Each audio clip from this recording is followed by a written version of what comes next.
This is the Iowa 125, the second race of the 2010 ARLA Elite Series season.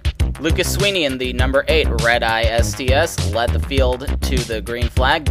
Ricky Navarro in the 34 started second, but he quickly surrendered that position to Ricky Flush, who had no trouble taking the lead from Lucas Sweeney. There you see Leigh Gurrell in the 46 making a move for second. This is former 3-time TM Master Cup Series champion Joseph Howard driving the MRD 17 car. Team owner Tom Delgado attempted to qualify with this car for Daytona, but he didn't make it. He stepped out of the car, so Howard could run the full season, presumably as a mentor for Siju Dejao. Jason Teller and Jafali Animiha are making their first ARLA Elite Series starts as well, as you see trouble for Lucas Sweeney in the early laps of the race. Kevin Monroe and Sean Donnelly get together. Monroe gets into the 8 and sends him into the wall. No caution flies for this, though. I forgot to mention that Teller was in the 09 and Animiha was in the 139. Here is Chris Johans in the part-time 164 car for M&J Racing. He cut back his schedule so he could focus on his TM Master Cup Series efforts. Johans is running around midfield at the moment, being challenged by Dale Underwood and Milano Rossini right now. The first caution of the race, full lap 6, Jason Teller gets together with debutant drivers Barton Sandy in the 99 and Will Schenk in the 127. The 09 gets launched up into the air. He lands on top of the 100 of Joey Harrison, also making his debut, and the 09 gets tipped onto its roof. Most of the field would come onto pit road during this caution, but look what happens when Devin Rogers tries to pit. He gets into the 139 of Jafali Animiha and turns the 139 around. It looks like Rogers didn't know that Animiha was not pitting and expected him to turn onto the apron along with everyone else. Nonetheless, Rogers was called to the hauler for running into another car under yellow. Now, Animiha was supposed to lead on the restart, but the engine let go on his 139 car. Tough break for Animiha. I believe he crashed in his qualifying race at Daytona, and now this happens here at Iowa. These opening laps have not been kind to the debutant drivers. This would allow Bobby Porteau in the 64 to lead on the restart. He also did not pit under yellow. Earl McDermott in the 80 had mechanical problems on the restart, and he parked his car on the apron, had to be towed to the pits. How this did not bring out a yellow, I have no clue. Here's what did bring out the next yellow, though. Chris Johans goes 3 wide with Luis Tellez, and Devin Rogers taking all 3 cars into the wall and sending the 164 onto its roof. He gets tagged by Todd Stater in the 150. Johans drives the car away, but he would have to drop out of the race. Leslie Riggs, recovering from a concussion, would get caught up in this wreck. She was running well off the pace. I think she had dropped a cylinder on the restart. With nowhere to go, she runs into the 39 of Namimura. Leslie Riggs was locked into the first 3 races of this year, but her chances of being locked in after race 3 are now looking pretty slim since she's crashed out for 2 weeks in a row. Kurt Walker led on the restart. The field came down pit road once again during that yellow flag. The third caution flew on lap 21. Alex Carson goes 3 wide with Andy Pearson and Packer Carroll. Carson turns his teammate and boss around and into the wall, and then he gets clobbered by Joey Harrison in the 100. Pearson would keep going, but Harrison would drop out of the race. There would be another incident under yellow as Kurt Walker gets into Leigh Gurrell in the 46, turning the 46 around and stuffing Ricky Navarro into the wall.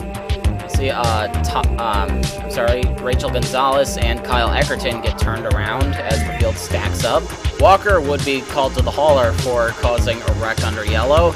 After the field got reorganized, it would be Ricky Navarro leading on the restart, but the damage he received under yellow would be too much for that 34 car, and he fell off the pace. Bobby Porteau quickly took the lead away from him. After the restart, Navarro understandably had some choice words for Kurt Walker.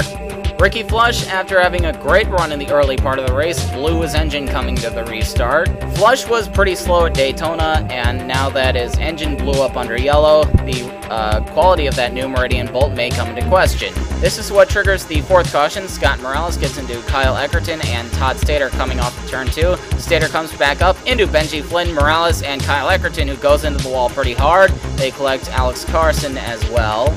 Most of the field would come down pit road once again, and it would be Jack Lucas Sampson leading on the restart with Amy Harrison and Joseph Howard right behind him. Harrison would then jump into the lead and open up a pretty big gap on Brenda Riggs and Sarah Haxon for a while, but Riggs, the short track star, would eventually reel in the 102 and get by her for the lead, coming pretty close to making contact with the 102. And then, after a while, Bobby Porteau would come back up to the front of the field, bringing Allie Riggs and Kurt Walker with him. They held the first 3 positions for a while, but they also exchanged that first 3 positions quite a bit, and all that battling allowed Kevin Monroe, Jason Bates, and CJ Dejiao to catch up to them. Alex Carson in the 28 kicked off green flag pit stops, though it would be the only car on pit road this lap.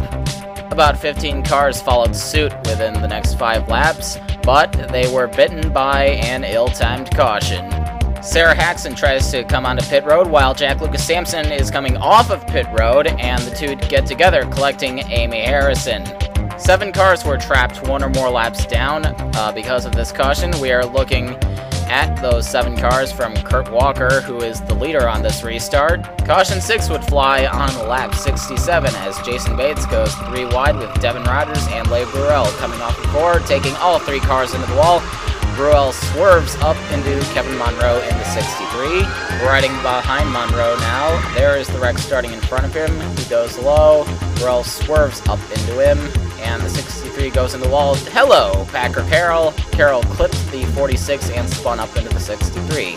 Bobby Porteau would lead on the restart with Kurt Walker and CJ Dejiao behind him. Porteau has been up front pretty much all night. Scott Morales has made a pretty nice recovery after being involved in the lap 30 wreck. It goes without saying that he dominated the Daytona 200 this past February. It looks like he might be in line to win his 2nd race in a row. By the way, Groves Racing has never won at a track other than Daytona. Here is Jason Bates causing more trouble coming off of turn 2. He clips the 08 of Sean Donnelly and spins him into the wall. However, the race remains green. Jason Bates would be called to the hauler. Back up front, Kurt Walker would find himself in the lead with Allie Riggs right behind him, and they started pulling away from the field. But it was not meant to be. CJ Dejiao is going to be coming off of pit road. Kurt Walker goes low, clips the 37, bounces back into the 19, and sends Allie Riggs for a few rolls down turn 3. Riggs came to rest on a roof, and while the safety workers were trying to get her out of her car, she was cursing Walker out pretty much non-stop. The field came down pit road during this caution, and Bobby Porteau found himself in the lead, facing a challenge from his teammate Brenda Riggs. CJ Dejiao in the 37 is a lap down. But Scott Morales would rain on Porteau's parade, showing off that 76 car's power like he did at Daytona. Morales takes the lead from Porteau, and following the 76 would be Rachel Gonzalez with a very nice showing as we approach the closing stages of the race. The final caution of the night would fly with 26 laps to go as Kyle Eckerton gets a little too close to Packer Carroll entering turn 1 and spins the 71 car into the wall. Carroll was running inside the top 10 at the time, but he actually didn't lose too many positions. Brenda Riggs took the lead from Scott Morales before the caution and led the field down pit road for their final pit stops. But watch what happens when Riggs tries to get off of pit road. She leaves her pit stall. There's Andy Pearson. He is trying to get into his pit stall. He runs into the 67, spins her out, and then Riggs runs into the back of Jason Bates. She loses several positions. And to make things worse, Pearson was a lap off the pace. Scott Morales led on the restart with Bobby Porteau right behind him. If you thought Scott Morales had the strongest car today, like he did at Daytona, well, you were wrong. Bobby Porteau had no trouble getting by the 76 and actually started pulling away from the rest of the field. There you see behind the 64, Luis Tellez in the 58. Kevin Colley left that team after Daytona for personal reasons. Luis Tellez stepped in, and even though he got some damage in the lap 15 wreck, he's done a fantastic job.